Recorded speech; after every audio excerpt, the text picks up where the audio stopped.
Hello friends. आज एक बार फिर मुझे अपॉर्चुनिटीज़ मिला है आप लोगों से रूबरू होने का।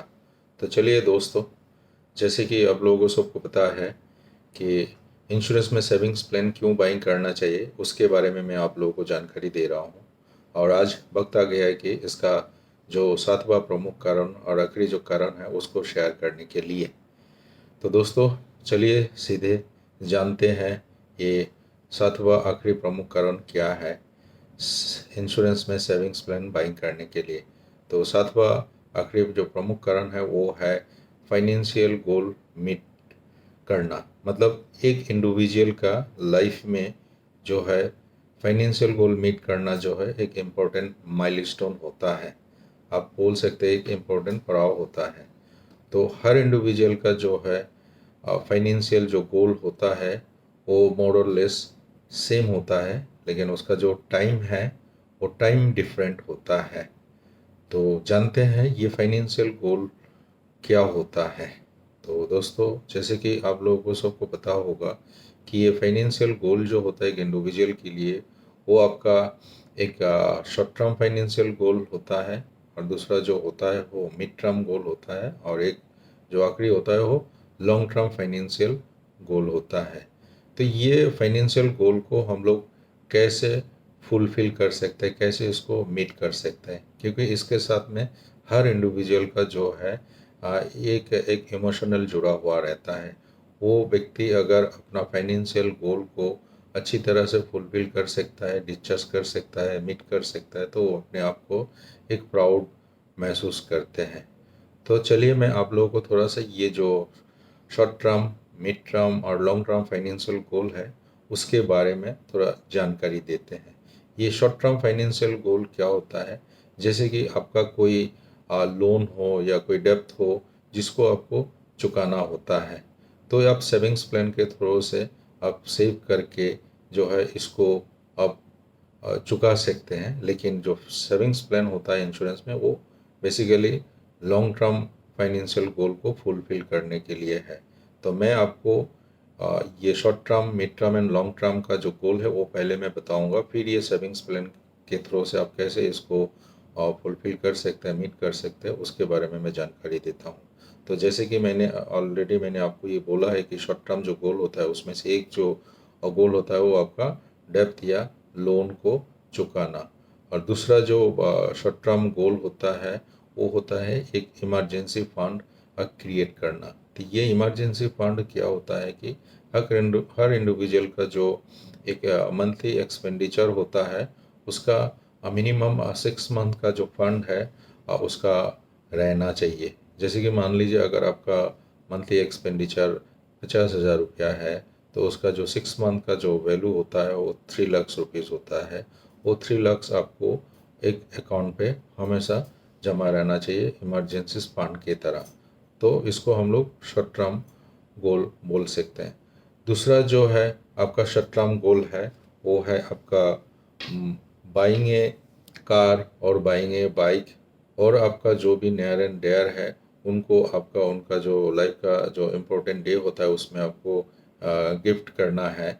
तो उसको भी हम लोग शॉर्ट टर्म गोल के तहत उसको कंसिडर कर सकते हैं। और जो एक है उसको आप बोल सकते हैं वेकेशन, छुट्टियां मनाने के लिए। अब अपना फैमिली के साथ में अगर किसी और भी जगह घूमने जाना होता है तो उसके लिए आपको एक फंड का ज़रूरत होता है, और वो होता है आपका शॉर्ट टर्म फाइनेंशियल गोल।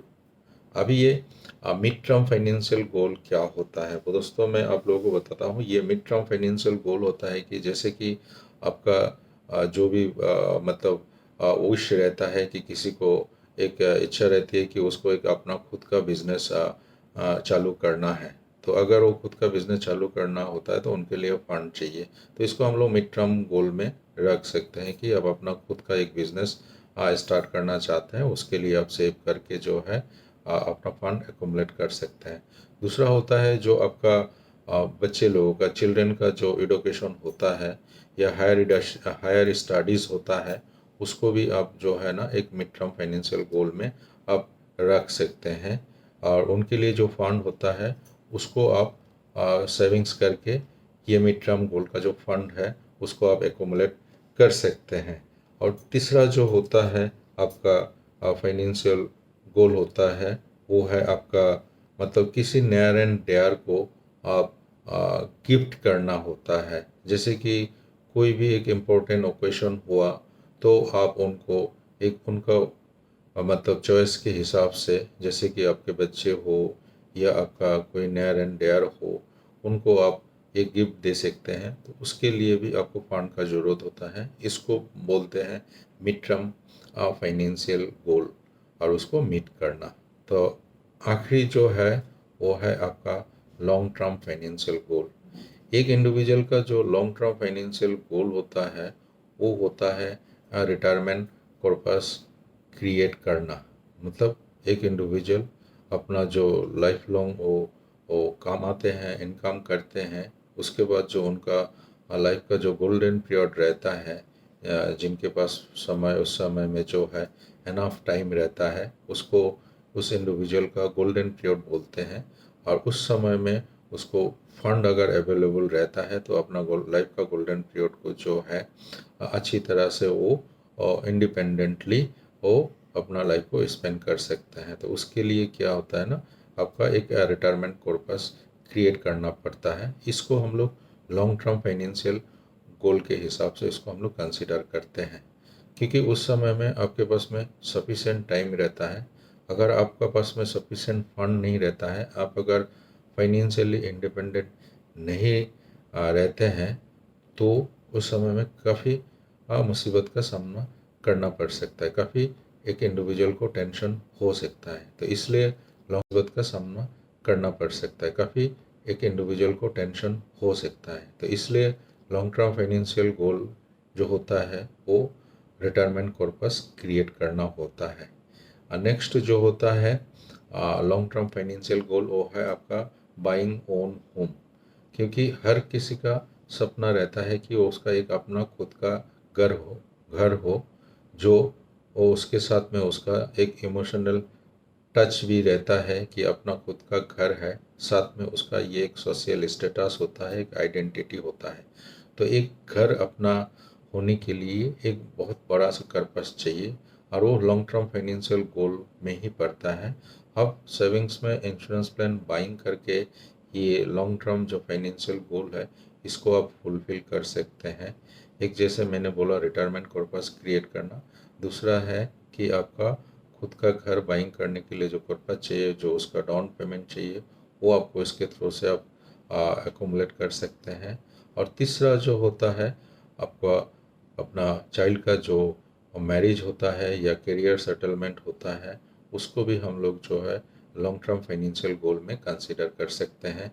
और ये जो होता है हर पेरेंट्स का एक इमोशनल अटैचमेंट रहता है इसके साथ में कि खुद के बच्चे का जो मैरिज हो उसको अच्छी तरह से निभाए, सोसाइटी में वो कि अपने आप को एक रेस्पॉन्सिबल पेरेंट्स के तरह इस्टेब्लिश कर सके। तो उसके लिए जो है एक बहुत बड़ा सा कॉर्पस चाहिए, और उसको आप एक सेविंग्स प्लान के थ्रू से इसको आप पूरा कर सकते हैं। क्योंकि इंश्योरेंस में सेविंग प्लान जो है वो आपको अगला 15 साल 20 साल के लिए सेविंग्स करने का जो है फ्लेक्सिबिलिटी या छूट देता है। इसके अलावा आप अगर कोई भी इंस्ट्रूमेंट आप लेते हो तो वहाँ पे इतना लंबा फ्लेक्सिबिलिटी आपको नहीं मिलता है कि लॉन्ग टर्म के लिए आप सेव कर पाएंगे। बाकी जो भी इंस्ट्रूमेंट है वो शॉर्ट टर्म का ड्यूरेशन होता है, जैसे 5 साल हुआ, जैसे आपका 7 साल हुआ, 10 साल हुआ, उसके लिए आप कर सकते हैं। लेकिन इंश्योरेंस में सेविंग्स प्लान बाइंग करने का जो टाइम अवधि होता है वो लॉन्ग टर्म होता है। आप अपने हिसाब से उसको चूज़ कर सकते हैं, 10 साल 15 साल 20 साल 25 साल 30 साल जो भी। जैसे कि एक एग्जांपल दे के मैं आपको समझाना चाहता हूँ। एक इंडिविजुअल जब उसको नौकरी मिलता है या वो इनकम करना स्टार्ट करता है तो उसके पास में अगला 30 साल 35 साल जैसा टाइम रहता है। तो वो उस उतना लंबा अवधि के लिए वो एक अपना कॉर्पस जो है रिटायरमेंट कॉर्पस वो क्रिएट कर सकता है। अरे रिटायरमेंट कॉर्पस उस समय में वो अगर मंथली एक 2000 रुपीज़ करके भी वो 31 साल का बंदा स्टार्ट करता है तो ये अमाउंट लगभग जो है विथ इंटरेस्ट वो जब 60 साल का हो जाता है, जिस दिन उसको रिटायर होना पड़ता है, तो अमाउंट जो है 50 लाख से भी अधिक हो जाता है, जिसका आपका रेट ऑफ इंटरेस्ट करपस जो है 30 साल से ज़्यादा का ड्यूरेशन रहता है तो 10% से ज़्यादा ही होता है। तो 50 लाख एक मतलब रिटायरमेंट पर्पस के लिए, वो उसके लिविंग ऑफ स्टैंडर्ड के लिए या दो आदमी का सर्वाइवल के लिए एक आप बोल सकते हैं कि एक अच्छा अमाउंट है। ठीक है। उसके बाद जैसे कि मैंने बोला कि बाइंग करना, एक होम बाइंग करना, तो आज अगर आप किसी भी जगह में खुद का घर बनाना चाहते हैं या फ्लैट खरीदना चाहते हैं या अपार्टमेंट लेना चाहते हैं, तो उसके लिए भी एक मोटा रकम चाहिए। और जैसे कि लोन का फैसिलिटीज़ है, बैंक बहुत सारा लोन प्रोवाइड करता है कि आप अपना खुद का घर बाई करें, फ्लैट बाई करें या अपार्टमेंट। लेकिन उसके लिए जो डाउन पेमेंट है वो 20 to 25 या 30% तक आपको देना पड़ता है। तो ये भी अमाउंट जो है एक बड़ा अमाउंट होता है।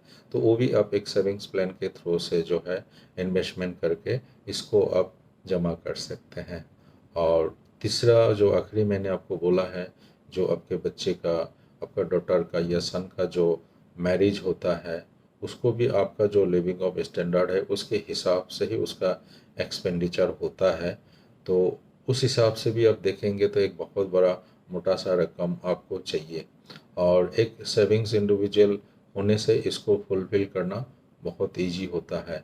क्योंकि एक एक नौकरी करने वाला आदमी हो या एक बिज़नेस करने वाला आदमी हो, उनको एट ए टाइम मान लीजिए कोई 30 लाख या 40 लाख रुपया अपना मतलब किसी जगह से निकालने के लिए विदाउट सेविंग्स में तो काफ़ी दिक्कत होता है। तो उस समय में उनको या तो कोई फिक्स्ड एसेट्स सेल करके उसको फुलफ़िल करना पड़ता है, या तो उनको लोन लेना पड़ता है। अगर वो लोन लेते हैं तो इसका कॉस्ट जो है वो दुगना हो जाता है। तो दोस्तों, इसके लिए मैं आप लोगों को यही सलाह दूंगा कि आप लॉन्ग टर्म के लिए सेविंग्स इंश्योरेंस बाइंग कीजिए। और आपका जो भी लॉन्ग टर्म फाइनेंशियल गोल है या मिड टर्म फाइनेंशियल गोल है उसको इसके थ्रू से आप फुलफ़िल कर सकते हैं। तो दोस्तों, मैं आशा करता हूँ कि आप लोगों को मेरा जो पिछला 7 वीडियो है जिसमें मैंने 7 प्रमुख कारण शेयर किया है क्यों एक इंडिविजुअल को इंश्योरेंस में सेविंग्स प्लान बाइंग करना चाहिए, आप लोगों को उसको अच्छा लगा होगा। और आगे में आपको इंश्योरेंस में सेविंग्स प्लान बाइंग करने में काफ़ी हद तक आपको मदद करेगा। आप अच्छी तरह से डिसीजन ले सकेंगे। तो दोस्तों, मेरे साथ में बने रहिए। मैं नेक्स्ट जो मेरा टॉपिक होगा, एक बहुत ही बड़ा इंटरेस्टिंग टॉपिक होगा, वो मैं लेके आऊँगा। और उसमें आप लोगों को बहुत सारे जानकारी दूंगा, ताकि आप आपका जो भी फाइनेंशियल प्लानिंग है वो अच्छी तरह से प्लान करके आप बना सकेंगे और उसको डिस्चार्ज कर सकेंगे।